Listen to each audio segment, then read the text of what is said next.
Hello everyone, it's Stray Faye here with another episode of Variable Barricade. We're almost done through the common route. We got like a few more chapters left. We just finished Taiga's introductory barricade board. He was awful wholesome for a guy who looks like a delinquent. He's like the most wholesome one. But yeah, that was a cute board. But back on the common route, we still have Ichiya's introductory board. I think we have to do a few more chapters, and then that will unlock the last one we need to do. So, without further ado, let's get back on track. Tsumugi's plan for the future. When I asked Tsumugi about her fiancé, she starts talking about her life philosophy. I wonder who her fiancé is. Is it someone we know, or someone like just completely out there? Alright, let us begin. I opened the classroom door in the morning as usual, but today the students were oddly noisy. Oh my gosh, did you hear what happened? Yeah, do you think I'll be okay running away from home? Running away? Oh, did Tsumugi run away? It seems like she's upset over being forced into an engagement. Rumor has it that they even filed a missing persons report. Uh-oh. Like all these girls are like, I wonder if all of them have like unfair engagement prospects. This game makes it seem that way, but I don't know. IRL, modern era, in this type of setting. Are like girls really getting engaged at like 16? I don't know. Don't live in that kind of society. A student had been forced into an engagement by her parents. Last night, she rebelled and ran away from home and hadn't been heard from since. I hope she's safe. But yeah, you go, girl. I want to say, like, you go, girl. Like, you show your parents, but yeah, she's really young. Hope she's safe wherever she's at. In homeroom, our teacher strongly urged all the students to tell her if we knew anything about the girl's whereabouts. To be honest, this story wasn't uncommon. St. Anya has attracted high-profile young ladies. There's no shortage of stories about girls running away or taking off with someone they loved. It's like such a common thing when they like, I don't know, have some sort of student resource or like counselor to help with that. Or, you know, like put a stop to like engagements before the girls even have like a choice in the matter. Their families decided when they should marry and to whom. Whenever I heard stories like that, it reaffirmed that this is my role as the daughter of a prominent family. So who ran away? Is it like some random student or is it Tsumugi? I feel like if it was Tsumugi, then like Hibari would be more panicked. It wasn't anything special. It was the same for all the other girls at this school. But for me, right now, thinking about my life with the boys in the vacation home brought up some complex feelings. These clowns. Okay, Tsumugi's safe. Okay, that's where he's like, wait, did she run off? Look out the window, Hibari. Such a beautiful day. Perfect for an outdoor photo shoot. The photo reflectors work wonders with this much shine. Or sunshine, rather. Hibari, what's the matter? You seem in low spirits. I'm just thinking about that girl who ran away. Oh, that. The tone on Tsumugi's voice turned ice cold. Oh. It was like hitting something personal for her too. I wonder if there's a route where we just like run away with the guy that we want. Perhaps her parents didn't do it the right way. It sure did reveal her lack of determination. Wait, why are you blaming her? She's a young girl getting forced into marriage. You think so? I mean, don't you? Running away from home is such a cowardly way to rebel. They'll find her eventually, and it'll cause problems for both families. Such a waste of time. I was speechless after hearing her ruthless evaluation. It's like, it feels like Tsumugi's just kind of like given up. Tsumugi was always so composed and objective in the way she looked at things. I knew that, but hearing her respond so harshly made me realize just how differently we felt about the situation. That reminds me, Tsumugi also has a fiancé that her parents chose for her, doesn't she? I wonder if she has any thoughts about that. Anyway, that's enough of that. Let's eat our lunch before it gets cold. Oh, by the way, you know my outfit the other day? Which one? All your gothic Lolita ones? As I listened to Tsumugi talk about her hobbies, I couldn't help but notice my pent-up emotions.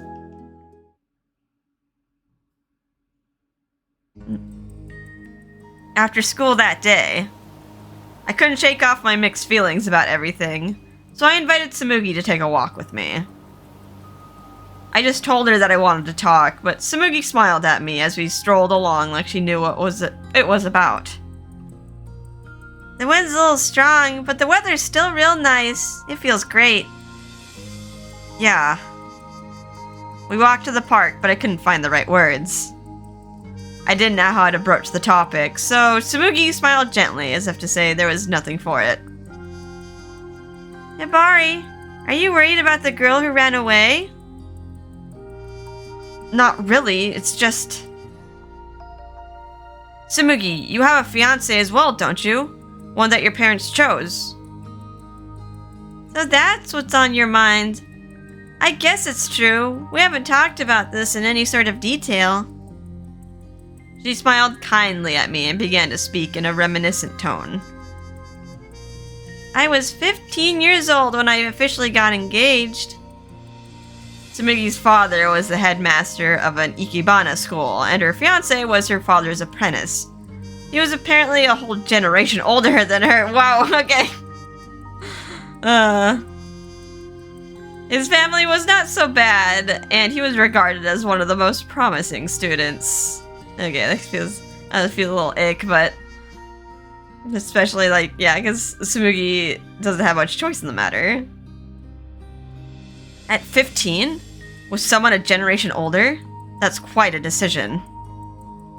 To be honest, to a 15-year-old like me, he looked very adult at nearly 30 years old. Both in the good and bad way. It seems like she's not terribly interested in him. But the engagement was decided a long time ago. Also kind of ick. She would have been like a little girl.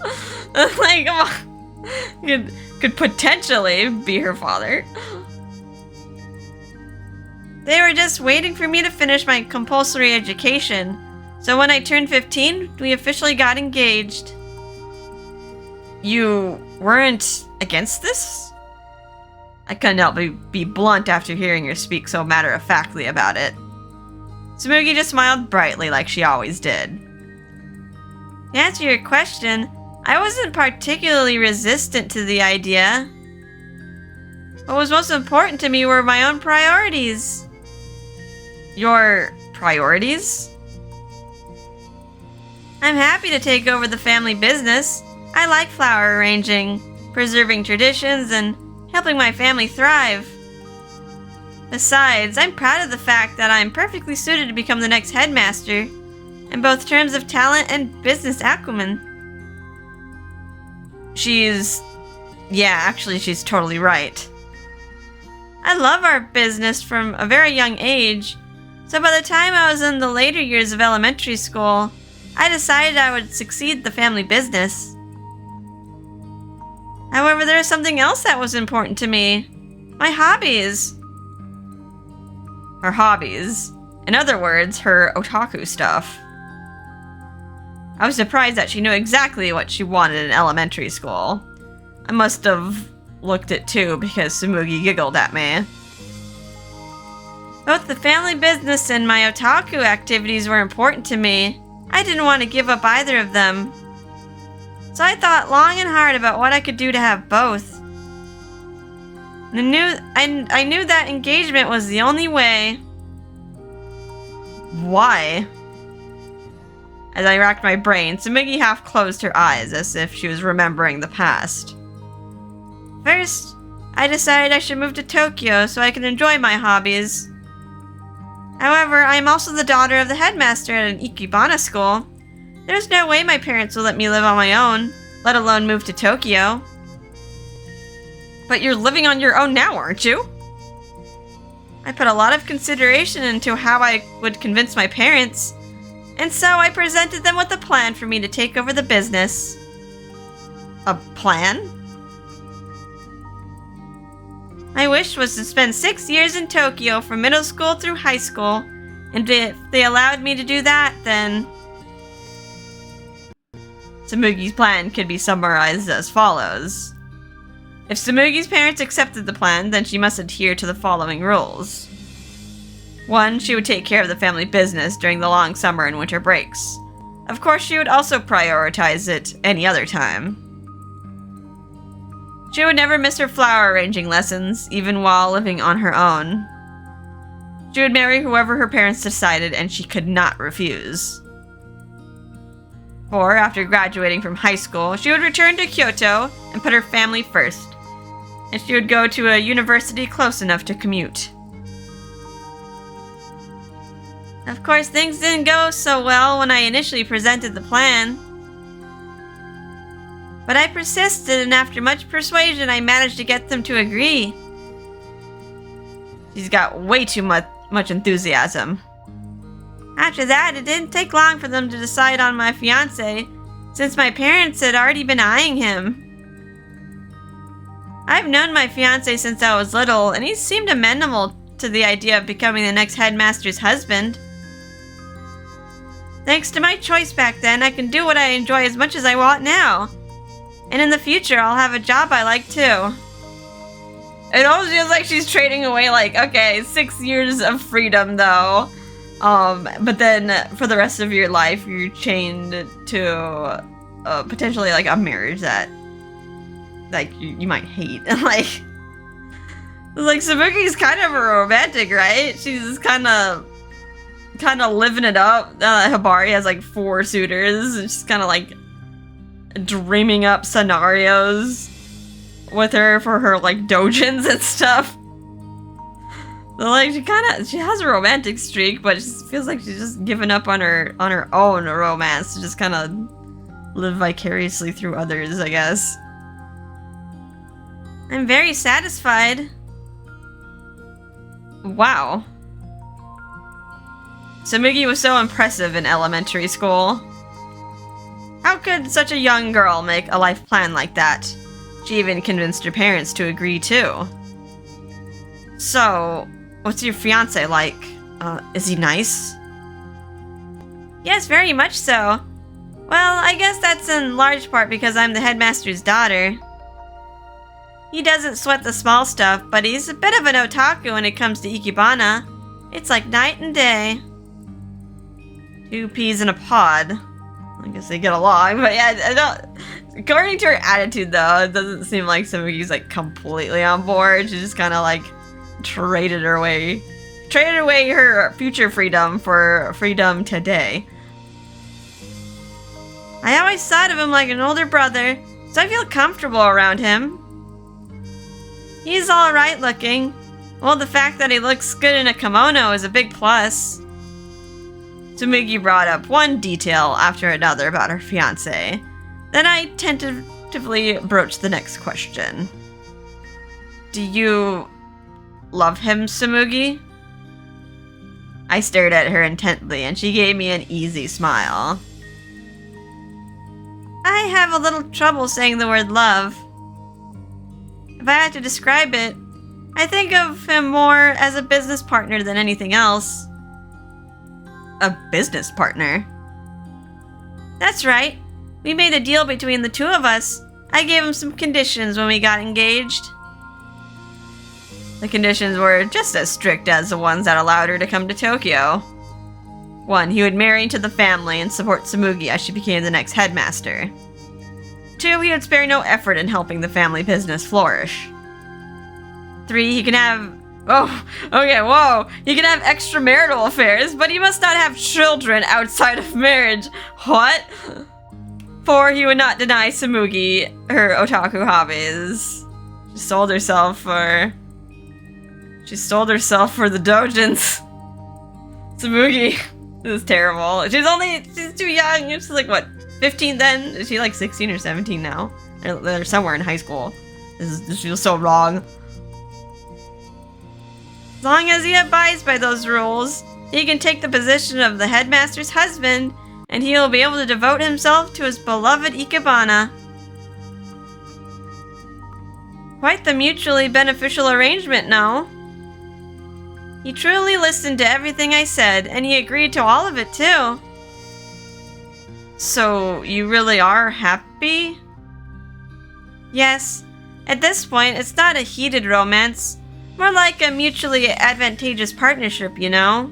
I mean, I guess you could see it that way, but you can't blame the other girls who are also, like, forced in the engagement to see it the same way. But my 2D husbandos are good enough for me, and my fiancé is having fun in Kyoto. Tsumugi spoke with a bright smile. Her tone of voice said that his business was his own. Puzzled by her smile, I quietly asked her another question. Is that okay? You're supposed to spend the rest of your life with him. Are you really okay with that, Tsumugi? Do we need to call the police? Are you being held against your will? I strained to get the words out, and she looked at me with the kindest smile. It's what makes me happy. You're 15. You're not, like, totally for sure know what's gonna make you happy, like, 5, 10, 15 years from now. Happy. Love and marriage aren't what makes everyone happy. For me, living my life the way I want is what makes me happy. Therefore, I have no complaints or regrets with him being my partner in marriage. Tsumugi looked very mature when she said that. She figured out what she wanted to do from a very young age and acted on it. I don't know. I feel like she didn't have very many options. She made all of her decisions of her own volition, and she's been able to achieve happiness. You're really amazing, Tsumugi. Yes, doing what she can with the cards that she's been dealt. I always feel so lost.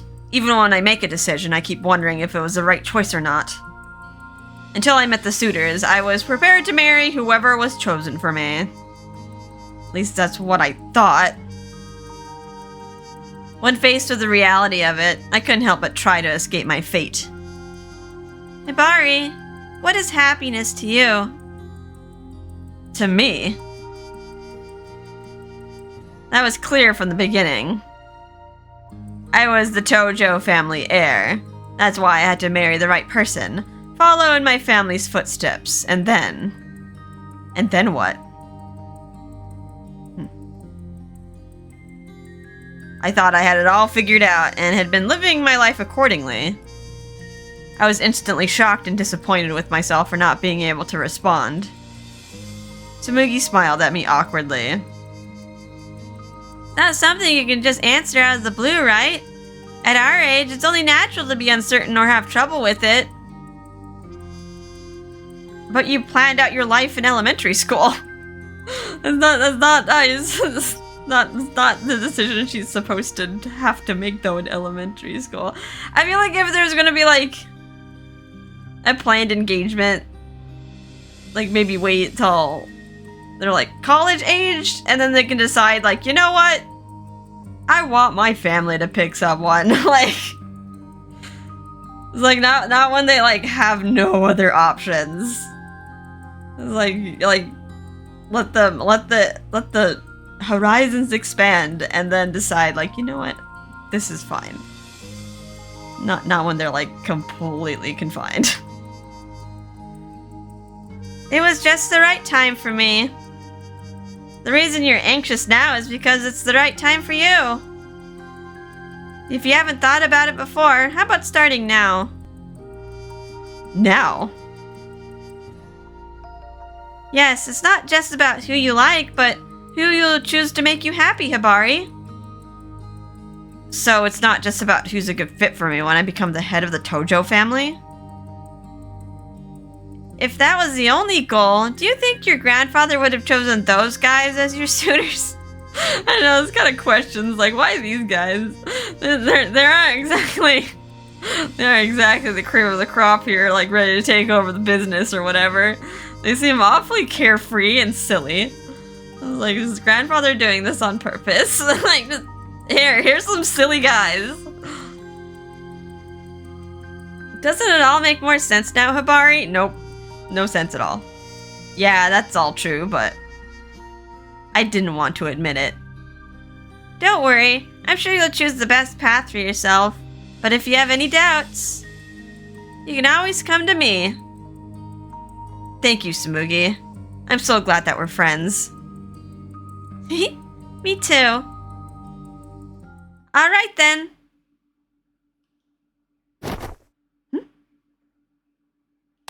You need to seize the romance right in front of you.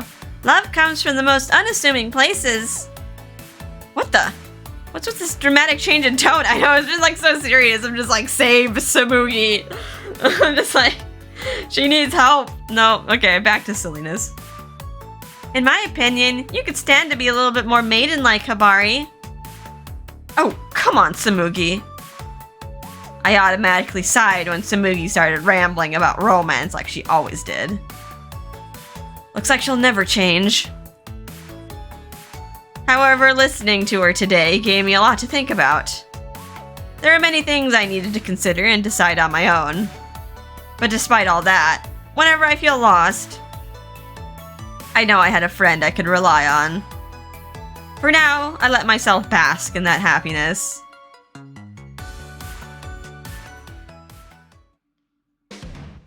Alright, Tsumugi's plan for the future cleared. Alright, oh, Rabby's back with more videos. And a whiz message. Let's check out the whiz message. Whiz message first. Okay, from Tsumugi Kano. Differences are lovely. Bing bong! It's time for Dr. Tsumugi's patient aftercare session. Excuse me? Aftercare for what? You look like you had quite a lot on your mind today. I worried you might still be lying awake with a full heavy mind. I feel like Tsumugi needs some aftercare. Like, Tsumugi, do you need help? Blink twice. Not really. Oh, did I get it wrong? How unfortunate. Meanie. Hehe. I am me. Others are others. I love you dearly, Hibari, but I can't become you. And the same goes for you. You can't become me. I know that. But I feel a little rushed. I know, you're an earnest person, and that probably doesn't help. Sometimes I wish I'd been born clever instead of being born earnest. More like you, Tsumugi. What, really? That would be so dull. I never want to be my own best friend. Yeah, I'm my own worst enemy. Tsumugi and another Tsumugi. That's terrifying. Yes it is. Besides, you have many wonderful points that are unique to you. Do those really exist? What? Oh my goodness. Is this what I think it is? Are you asking me to expound the long list of your most wonderful points? I could go on about that all night and into tomorrow. I'm sorry, Tsumugi. Forget I said anything. Come on, you don't have to be shy. No, really, don't. Don't blow up my phone anymore. But I think I can go to sleep now. Thanks. The screenshot really was too much. Huh? What screenshot? I think I'm gonna be the one who can't sleep. Tsumugi, what are you saying? You're too godly. Tsumugi, go to bed. We should both sleep. Good night then. Pleasant dreams. What screenshot? I'm confused. I already can't wait for tomorrow. Oh. Good night. and I'm really going to sleep. You sleep too, Tsumugi. Okay. Whenever she's looking at something. Into the night, I guess. Let's check out Rabby, my love, in the yard with all 4 guys. What is this? What is this, silliness? Ichia, is this all the desserts? Yes, I'll just put this heart-shaped plate in the middle to show my love, and it's perfect. Brilliant, I've really outdone myself. Damn, dude, you made so much. Pancakes, parfaits, that fancy tower of mini Swiss roll cakes. Having a little, like, dessert party. What's going on? Oh, wow. This pudding is so good. Get Naita out of here. He's gonna, like, eat it all. This is an awful lot of effort just for a tea party rehearsal, isn't it? For real, isn't the actual shindig next week? But you still went all out. I made all this precisely because it's a rehearsal. It doubles as a tasting session. I intend to be very selective about which desserts I serve on the day. And you've made us your poison testers, huh? You know you're gonna give me a cavity with all this sugar. Don't worry, Nayata will just eat it all before you even get any. Quick, eat! He's right. Plus, I prefer foods that are a little lighter. Everything's so tasty. Here, you can have the rest of mine. Nayata, you can clean my plate too. Yes, thank you so much. You both are awesome. This is the best. Can I please have seconds of this chocolate cake, Ichia? And I'd like some more tea. And bring me something salty. No one's trying the desserts except Nayata, so like no one's gonna be able to like critique it. Ichia put all this work and not even getting any payoff for it. You ungrateful!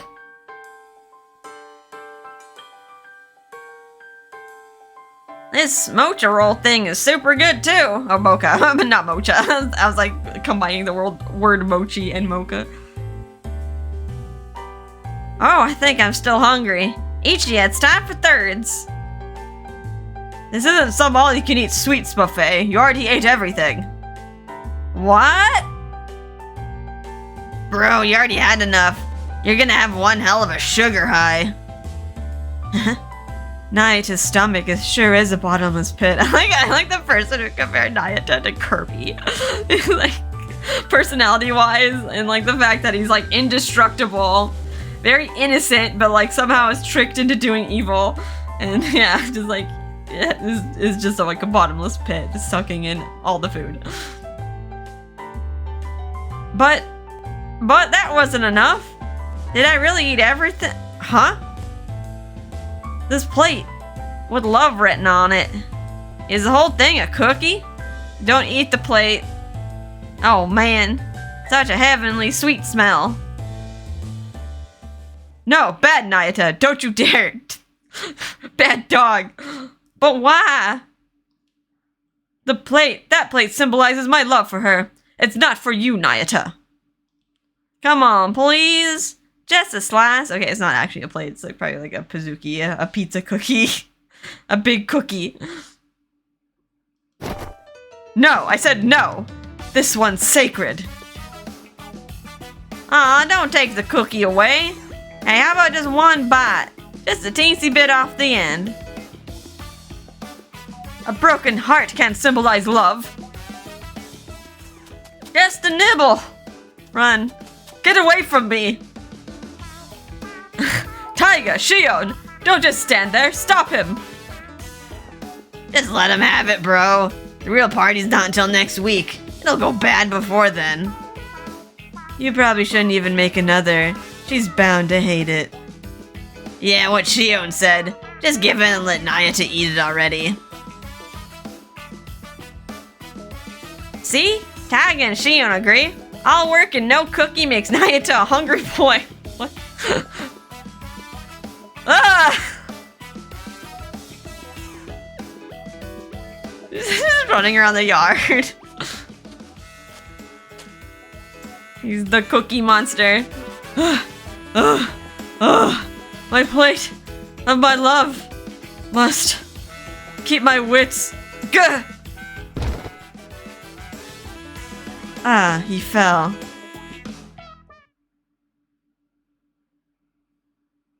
Oh, where is it?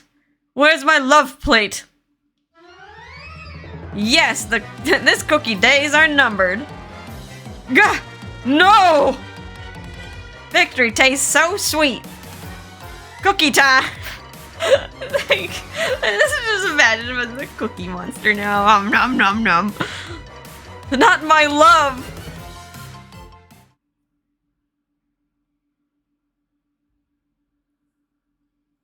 She doesn't even know what to say. It's just dot dot dot.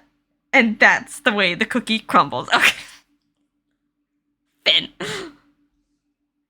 Gotta make a silly pun. Alright, back to the board. Alright, this is the next chapter, the one that's open. What is love? Oh. I secretly go to meet with Kazu again. His advice is always exactly what I need. Kazu being the guy who's totally not Ichiya. Is like totally just Ichiya in a hat and glasses. Oh. This is gonna be interesting, like his reveal. It was actually me all along. Alright, play this event. Friday evening, the perfect time for relaxation and entertainment.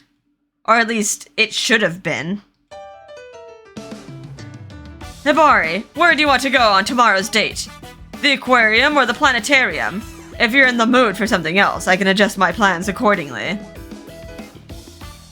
Ignore Ichiya, Mashiri. Why don't you join me at a beauty salon tomorrow? I'll coordinate a new look just for you. Man, you can go to those boring-ass places any day of the week. Me? I'll take her somewhere real fun. What, the casino or something? But I was going to invite her to play tennis with me tomorrow. Nayata just wants to play ball. Will you three stop stealing my ideas, please? I was the first one to think up the idea of a weekend date. Hey, I didn't steal it. I was thinking about maybe asking for days, that for days and days now, honest. Yo, Ichiya, you think there's some sort of cue for this or something? We aren't in grade school anymore, you know.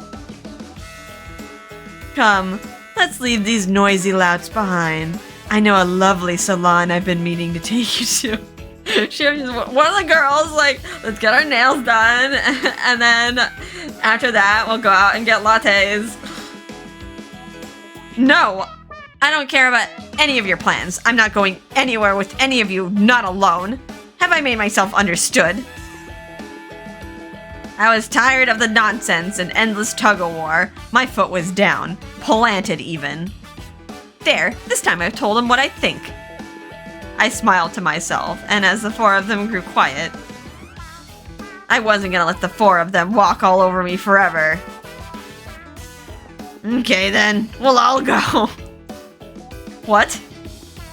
If you're not alone with one of us, it's fine, right? Excuse me? It stopped being a date and now it's just like a get-together. I have to admit, I'm a little disappointed. But if that's what you want, Hibari, who am I to say no? We'll save our exclusive date for the next weekend. If we're all going to go, how about we invite Tsumugi as well? I'll take her to a salon that she would like. Oh, that's a great idea! With 6 people, we can have a doubles tournament! All of them were formulating their own plans, and yet somehow all of them were in agreement.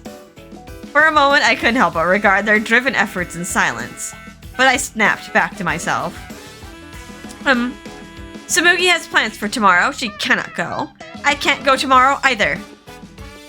Oh, come on. Just because Tsumugi can't come. Taiga was just starting to complain when my phone vibrated. A whiz message from Kazu? Oh, wait. Is that... It can't... Ichiya's in the room. He wouldn't have time to, like, message us, would he? Reflexively, I raised my finger to open the app, but then I stopped myself. All 4 of them were lounging nearby, unless he's, like, discreetly, like, my second Kazu phone, and a texter while in the room. It was a constant struggle to protect my tiny bubble of personal space, given the men's lack of tact. They'd almost certainly try to peek at my phone. I stood up from the sofa and stared down at them, making a forceful declaration. I don't care if it's 2 of us, 3 of us, 4 of us, or more. I am not going anywhere with any of you tomorrow. And with that, I dropped the conversation and left the living room.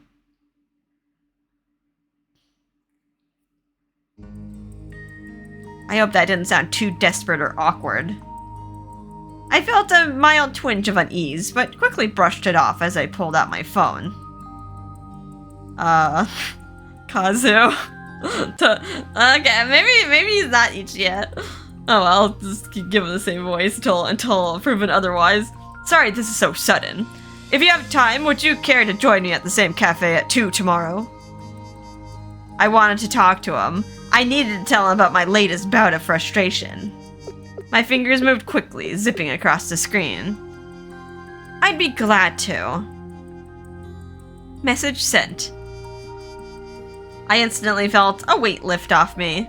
Sighing, I clutched my phone to my chest. Unless it is all elaborate plan by Ichiya. If she's not gonna go with me as Ichiya, I'm gonna trick her and go out with her as Kazu. Miss Hibari? I froze. Kasuga came up to me, a suspicious look fixed on his face. Is something the matter? No? Uh-oh. He's not gonna stop us, is he? I was too scared to look at him in the eye. What if he found out? How are we gonna get out of the house? So we get chauffeured everywhere. We're gonna have to, like, take Taiga's lessons and take the train. What if he learned our secret? Just the thought made me shudder. I can't let him find out. I was just remembering something, and it made me giggle, that's all. It's nothing. See you. Not convinced at all. I didn't even look at Kasuga. I simply walked up to the stairs to my room as quickly as I could. I need some sort of plan.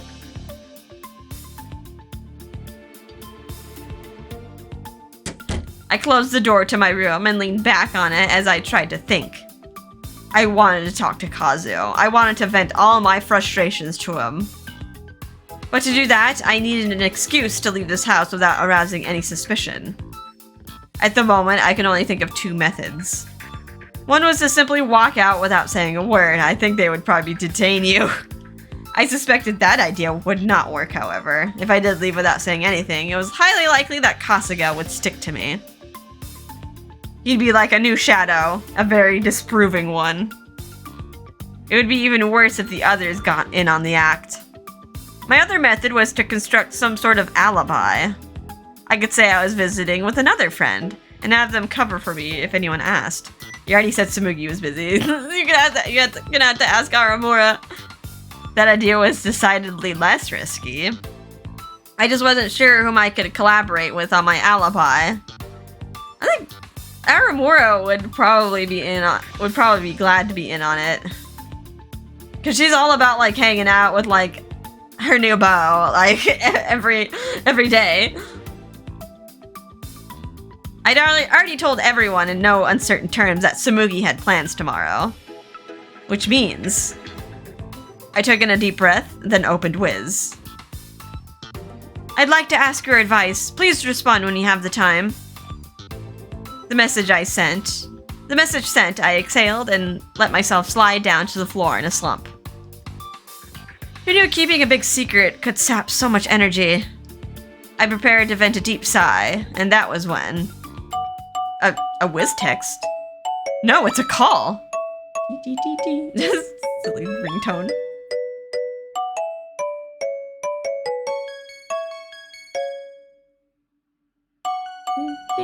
I don't know how long I want to play this.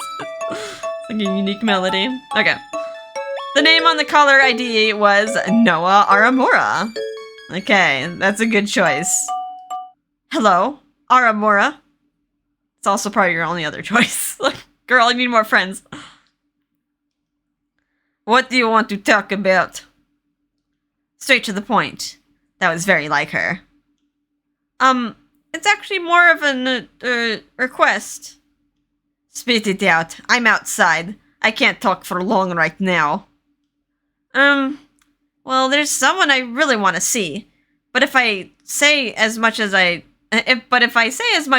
know, others will mess everything up. Can I tell them I'm going to visit you tomorrow? Seeing a man, huh? Yes. Caught by surprise, I could only gape into the phone. Aramura spoke up, and I heard the smirk in her voice. Yeah, she knows what's up. What's up? She's all about, she's all about going out with the guys. Hun, you're more of a player than I gave you credit for. And yeah, they'll definitely ruin your fun. Sure, I'll be your alibi. Really? Yeah, I'll even give you the perfect excuse. I only say it once, so pay attention.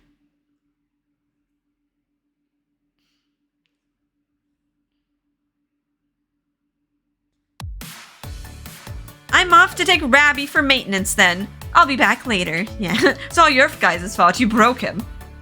I put on my shoes in the foyer, then turned to look at the others while hugging Rabby to my chest. Do you really gotta go to Noah's place for that? Can't you know? Tell her to come here. That's rude. She's always coming here. We want to go to her place. No, I can't. She's doing a detailed check and needs the tools she has at her house.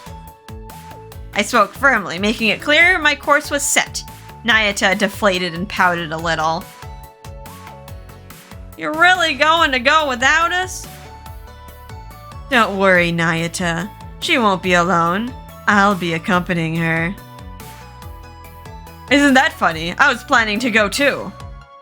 Don't you dare. Oh well, just try not to get lost, Kay. And don't go letting your eyes wander neither. What I do is none of your business. Aramura was scheduled to pick me up today, first and foremost. How the tables have turned. She was testing them at the beginning to see if they'd be loyal if they got hit on by Aramura, but now she's going off with some other guy. Sneaking off. Doesn't expect the same of them. Oh, to be fair, she didn't want this situation. It was just kind of thrust on her. It took effort, but I reined in my anger. Keeping my voice deliberately neutral, I said, I do not have enough free time to gallivant with you lot today. Aramura's family was kind enough to invite me to visit. It would be rude to turn them down. Yeah. We get that she's an important friend of yours. I mean, you only got, what? One other one? Yes, and? I glared, and suddenly all four of them found more interesting things to look at on the walls and ceilings. Oh no. Struck a nerve, Taiga. Ugh. Shutting them up takes so much energy. I was already exhausted. Fortunately, my phone pinged just then, announcing Aramura's arrival. I'm off then. I made a deliberate choice to not tell them to follow after me. Knowing them, they would probably just ignore my request, if they didn't just outright say they didn't believe me.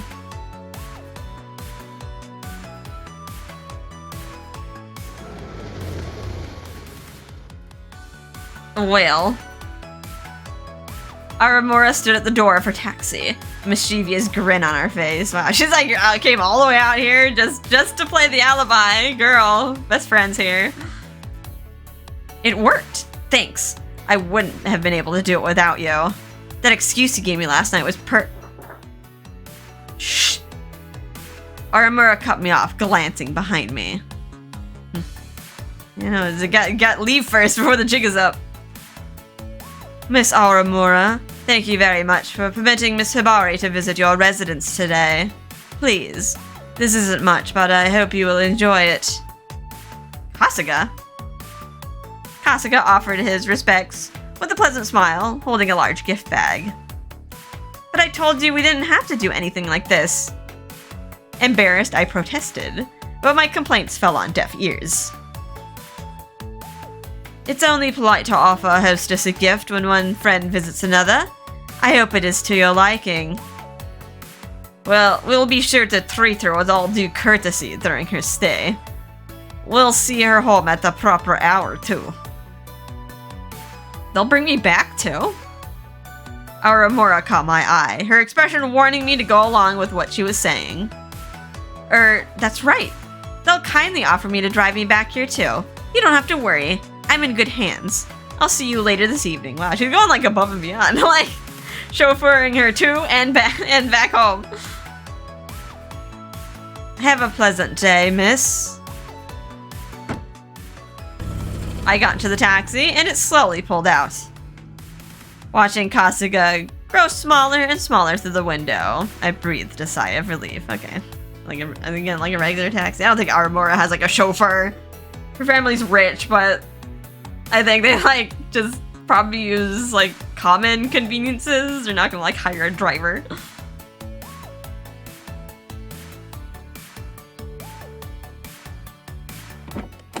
The taxi pulled up in front of the cafe, and I got out. I peered back to the window at Aramura, or Animura, and oops, a little bit of typo there, barely noticed it. Our Rabbi sat on her lap, its ears flapping up and down in pleasure. Be good, Rabbi, and thank you, Aramura. I really appreciate this. Oh, she's gonna actually do maintenance while she's hanging out with Kazu. I was going out shopping anyway. Didn't mind giving you a ride. So, is it a man? You see, it's, Aramura studied me dispassionately while I tripped over my own tongue. Whatever. Just make sure you cover your tracks. Oh, and if you're really going to see a guy, be especially careful. Kazu doesn't seem like the kind of person who'd try anything funny, though. I should be fine. That's why we're meeting at a cafe. A very public area. Don't go with him in private, though, until we get to know him better. Don't judge a book by its cover. Just look at you. You're way more prone to mischief than anyone would give you credit for at first glance. Aramura knew about mischief. I couldn't refute her. I nodded and quietly accepted her advice. I'll come back here when it's time. See you. I watched the taxi drive off, and then ducked into the cafe.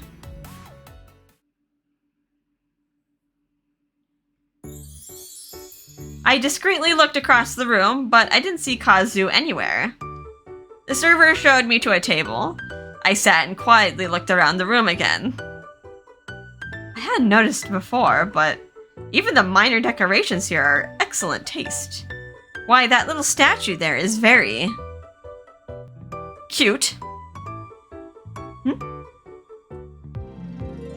I turned to look and saw Kazu standing there, a bright smile on his face, totally not Ichiya. Imagine, like, he just orchestrated all this, like, waited for, like, you know, he knows, like, the alibi is just fake, and, like, as soon as Hibari leaves, he just, like, quickly gets in his car and, like, drives over to the cafe to meet her. Like, aha. My perfect plan.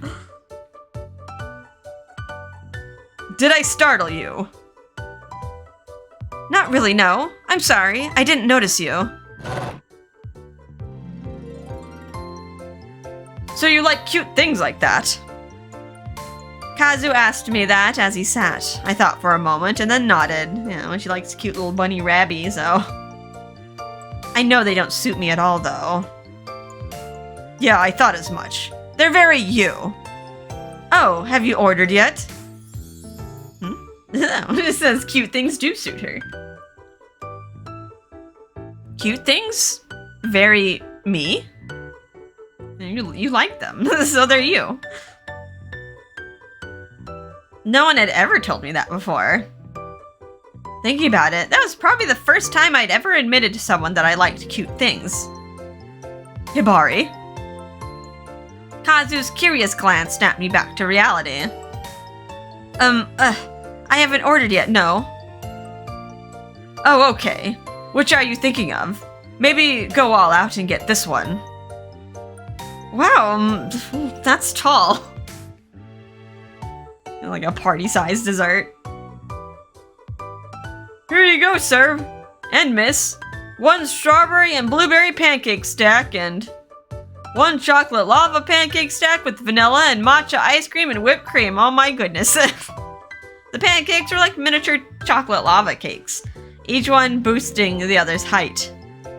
All together, they formed a stack that looked like a chiseled mountain. Far from intimidated by the pile, Kazu grabbed his fork and stabbed the hill with gusto. A bit of enthusiasm rubbed off on me. I took my fork and cut out a generous bite. The fluffy, chewy pancake, the sweet tartness of fresh strawberries and blueberries, the lightly sweet and airy whipped cream. After just 1 bite, I could feel my heart healing. So good! Right? They really put a smile on your face. I didn't know I said that out loud. I froze in embarrassment. I'm sorry. Why apologize? There's nothing wrong with expressing how you feel.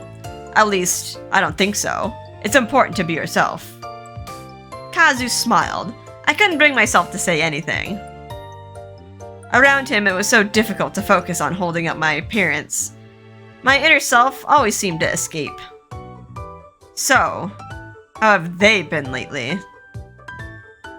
My hand stopped cutting another bite of pancake. The worst. The absolute worst. Do you want to talk about it? The cheesy, overbearing one was... Mr. Tryhard Bachelor. I nodded. After messaging each other on Wiz a few times, we settled on nicknames for my 4 suitors that we used just between ourselves. Mr. Tryhard Bachelor, Mr. I'm So Cool, Mr. Flake, and the puppy. Wait, I guess Taiga's Mr. I'm So Cool, and I guess Shion is kind of flaky. If something doesn't suit his taste, he just says bye. I thought they were rather apt names, personally. Mr. Tryhard Bachelor has started to come to my school to pick me up after class. He'll loiter around the front gate, even when people are staring at him. He had no idea how the attention mortified me. If you're okay with getting a ride home, why not put some conditions on it? Like, tell him you'll accept if he waits where people won't see him or something. That was an idea. If I told him not to come at all, I could see him only getting more stubborn about it, making a compromise. What about Mr. I'm So Cool?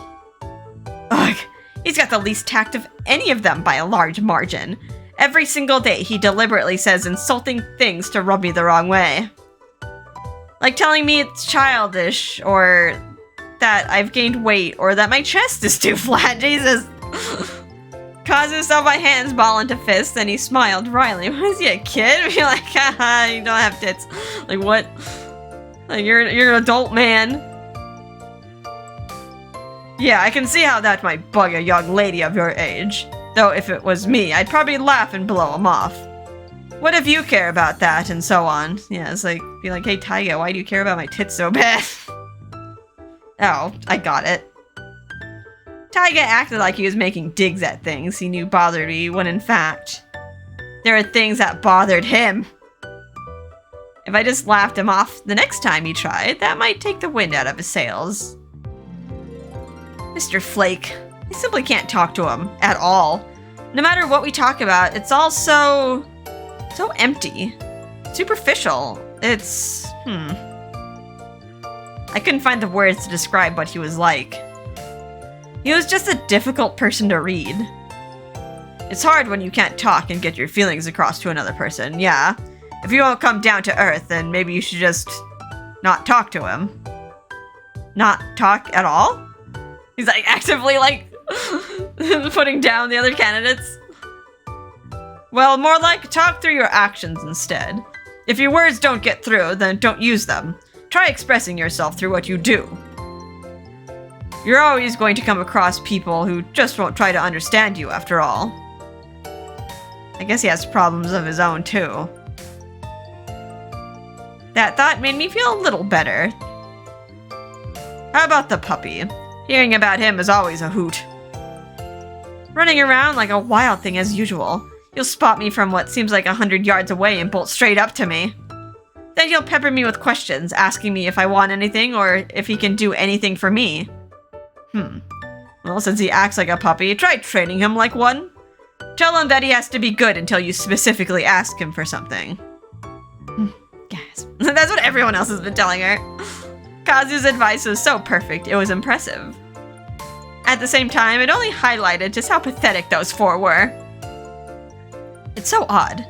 The four of them are adults just like you are, and yet they're so different. What in the world was causing the difference? I'm not personally involved, so that's much easier for me to listen, and I think about it impartially. That's all there is to it, really. I would never hear anything that humble from any of them, not if I lived for another century. I sighed heavily as depression descended on me. Kazu noticed, chuckled, and spoke up. Though listening to you talk about them, Hibari, I have to say I detect you're a little more fond of them than you probably realize. Before you said that you didn't like them at all. Is that still the case? Kazu's question was gentle, but I still couldn't help but look away. Did I like them or hate them? I think I didn't hate them. At least I could say I didn't dislike them as much as I did directly after our first meeting. Then, could I have feelings for them as boyfriends? I thought about that so many times, over and over. And the answer was always the same. I don't know. Can I take that to mean you don't know if what you feel is romantic love or for a potential partner or simply platonic affection for a friend? If I'm being honest, I don't think I made it even that far yet. Ah, so you're still thinking about whether or not you can ever see them as potential romantic partners, but you haven't found an answer yet. Well, yes. I paused for a moment, fighting down a wave of bashfulness. I gathered up my courage and said, I don't have any experience with dating or romance. Kazu simply nodded, quietly encouraging me to continue. That's why I'm not sure what love is. I'm not even sure I'll be able to identify it if I ever do feel it. I tried asking my friends about it, but they weren't able to help. In fact, they asked me if my suitors were even serious about me. I couldn't answer. They're actively courting you, right? Yes, but I can't tell if they really mean it. We haven't known each other for long. And I haven't given them too many reasons to like me, honestly. I know I'm being way too tsundere. No, I haven't given them many reasons at all. I couldn't believe that they actually liked me much. I saw no reason why they would. I just been purposely acting prickly. Still trying their best. After all, when I was with them, I was often mad or frustrated to tears. All those emotions I thought I'd safely buried in the bottom of my heart welled up before I could stop them. Who could ever fall in love with someone as unstable as me? I fell silent, my thoughts swirling in my head. Kazu watched me, a gentle smile crossing his face. Let me guess. You're wondering why anyone would ever love you, right? Aren't you reading my mind? Can you read the text? Gasp. I swallowed. Did he have telepathy or something? It was as if he read my mind. From where I'm sitting, it wouldn't surprise me at all if they were genuinely head over heels for you. Oh my. Are you flirting?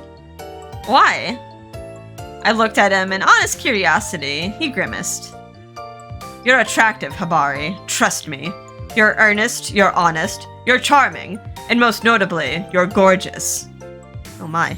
Kazu's gentle teasing compliments made the heat rise in my cheeks.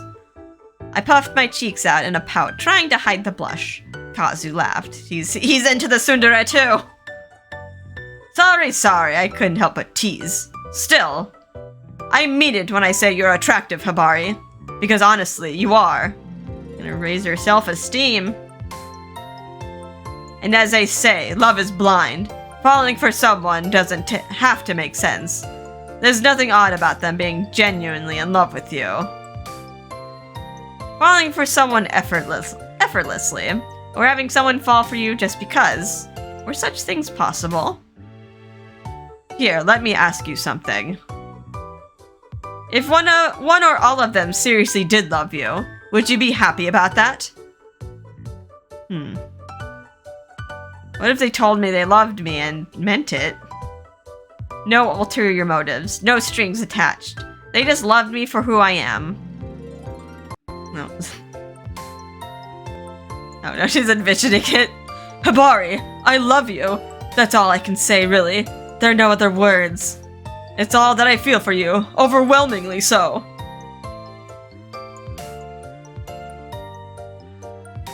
I love you, like for real. Go out with me? Short and sweet. I love you. I do. You've enthralled me so. I don't know what to do with myself. Will you make me yours? I love you, Hibari. I love you a whole lot. Nobody in the world loves you as much as I do. My face flushed hot in an instant and I felt dizzy. No. No! I was so embarrassed I couldn't help but groan out loud. Do you hate the idea of them loving you that much? No, it's not like I hate it per se, it's just like I feel like I'd go insane, I suppose? I don't think I'd be able to keep my composure. My cheeks burned even hotter and I looked down. Ah, gotcha. I think I have an idea why you have trouble viewing them in a romantic light now. I think, Hibari, that you don't fully trust any of them yet. You're putting so much effort into observing them to see if they're trustworthy, but you're corking up your feelings of attachment in the process. Or so I think.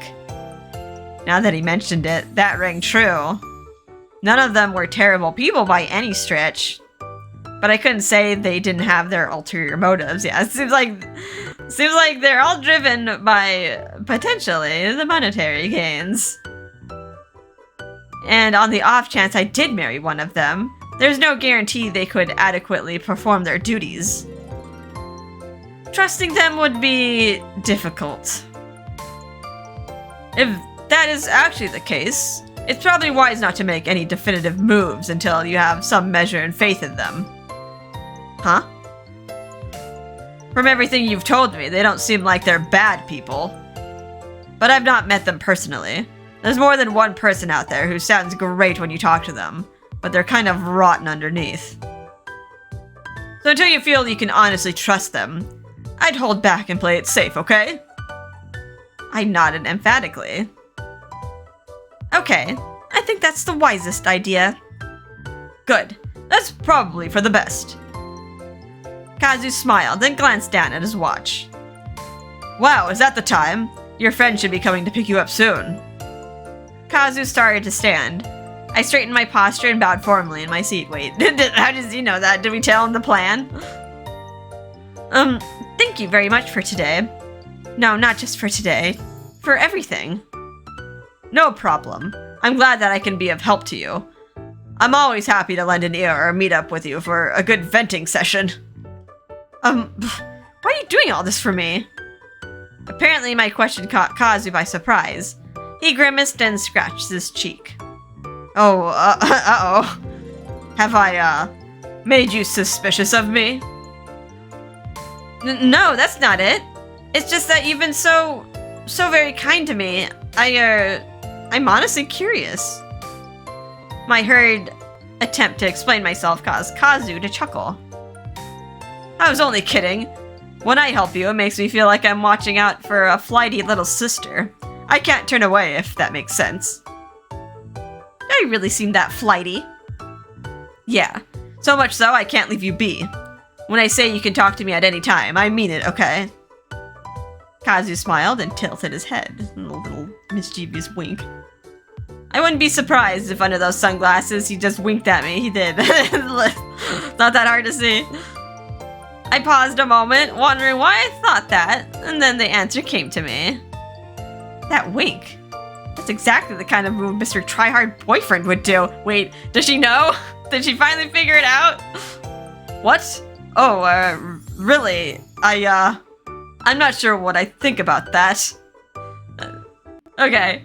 He has to be Ichiya. Like, that's it, right?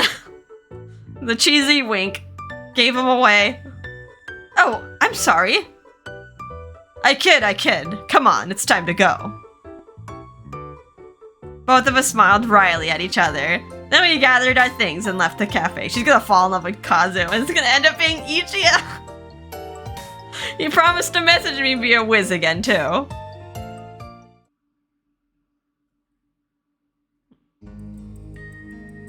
Aramura was punctual, showing up exactly on time. The drive home started with her teasing me mercilessly, asking me how my date went. And then, she admitted that she was surprised at how refreshed I looked. I wanted to tell her about Kazu, but I made an effort to hold back. We promised each other that it would stay secret.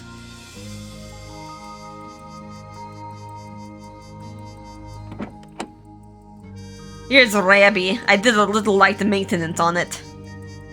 Thanks. Would you like to come in? No, sorry. I'm leaving now. Bye. Wow, she's like so supportive about being an alibi, but like doesn't want to hang out other than that. Aramura quickly raised her hand in a wave. The taxi took that as a signal and drove away. She's as standoffish as always. It's like you. What would it be like to sit and have tea together with Aramura? Or go shopping together? Would we ever go close enough as friends for that? I mean, she's already ready to, like, give you an alibi. Kind of weird. Like, she doesn't want to hang out, but she'll give you an alibi. Like, I feel like you have to be really good friends for that. I sighed and reached out to open the front door. I just touched the knob when... Welcome home, Miss Hibari. The door opened and from inside, revealing a smiling Kasuga. Is Miss Aramura not with you? No, she went home already. She dropped me off in front of the house, but declined to come in. I smiled for him. I'll be fine. Just act naturally. Miss Hibari. Kasuga's voice carried a frosty note of warning. I seized up.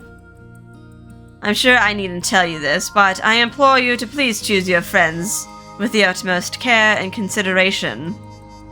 I swallowed hard, forcing myself to smile at him as naturally as possible. Do you mean Aramura? I'm aware her looks can give the wrong impression, but she's really a kind person. Kasuga simply smiled in return, saying nothing, but the look in his eye broadcasted his thoughts loud and clear. He already knew everything. Did he, like, place a tracker on us? Like, what? Don't tell me he knows where I went. Like, looking through her phone messages. They're getting forwarded to him. No, he couldn't. My thoughts spun as he swept open the front door for me. Please come in, miss. And please do not forget to wash your hands. Right. I clumsily removed my shoes while trying to smother a heavy sigh. I'd always told everything to Kasuga. Until today. I couldn't tell him about Kazu. Right now, I desperately need someone I can go to for advice. I went straight to my room and tucked my secret in the deepest crevices of my heart.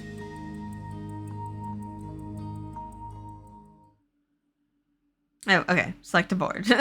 We only have one choice. Ichiya. What is love? Clear. What is love? Baby, don't hurt me. Oh, we still got more common board stuff. We unlocked Ichiya's board. Let's see. Does it tell me to go back? I think it... Okay, it does tell me to go back to the common route on the guide. Probably just, like, finish up those chapters and then just do Ichiya's board for the sake of flow. Rabbi got a video? Okay. Yeah, what does it say after what is love? I've got a Kasuga, I don't know. That's gonna be interesting. Different values. Yeah, it seems like looks like the guy tells you just do these first to get them out of the way, and then do Ichiya's board, and then you'll unlock this chapter, Time to Choose. Which I'm guessing means we have to pick what route to go on first. Before we end things off though, let's look at the Rabi video. Her cute points on the second floor between Ichiya and Shion. Okay. Hibari was so adorable this morning. I consider it a personal privilege that I get to see the look on her face as she enjoys breakfast. Ichiya, you're kidding, right? You've only seen her angry face. Ha! Very funny. I see Hibari smile every day, and her beautiful visage is seared into my memory. For a moment, her eyes shine like stars. Then she goes back to eating in silence. And when I ask how it tastes, she says it's not bad. Oh yeah? Well, I guess her thoughts on fashion and beauty are my special privileges. Did you know that she actually likes lace and frills and things like that? That's something she wouldn't say to anyone directly. This is some sort of pissing contest, like, she says more things to me than she does to you. I showed her this book on medieval clothing for nobility, and when she saw it, her cheeks turned red. It was cute how she tried to hide her excitement. Lace and frills? She normally doesn't dress that way. I never knew she had that side to her. Well, I also, getting back to her. I'll bet you didn't know she talked to her stuffed animals. She's usually so reserved, but she looks at her stuffed animals with such sincerity. Where did you see her do this? In the living room, of course. She didn't think anyone else was around. I opened the door and she was sitting there on the sofa. Ichiya, that's called peeping. That's not what it was. I just couldn't find the right moment to say anything. and yet she will look at her stuffed animals like that, but she will not look at you that way. Are you just picking a fight because you're jealous? Jealous? Me? Well, I've got news for you. It's not just stuffed animals she talks to. Huh? I heard her quietly talking to the flowers in the garden. She said, "Look how pretty you are." I managed to say something without spying on her, too. She looked rather embarrassed, but I do love it when she gets all bashful. Humph. Here's another cute thing I know about Hibari. Her foreign language pronunciation is actually not that good. The way she stammered when practicing her French was so adorable. So, do you have anything else, Ichiya? Of course I do. I know that when there's a special on TV about desserts, Hibari gets completely distracted. Her dazzled eyes, so wholly transfixed, are indescribably enchanting. That's surely her real self. You think so? Well, I bet you've never seen this one. How about when Hibari yawns ever so slightly? What is this contest? Her yawn? Okay, Shion. But have you ever seen Hibari take a sip of hot milk and say to herself, hot? How about when she stretches and lets out a soft sigh? I doubt you've ever had a chance to catch that. Well, you freaking weirdos, what are you doing? Alright, well Okay, but how about... And then it goes on and on. Yeah, Ichiya getting worked up all the time. Oh, even Shion's worked up. You've really got your eye on Hibari, don't you, Shion? I could say the same about you, Ichiya. I think I might have gained a little respect for you.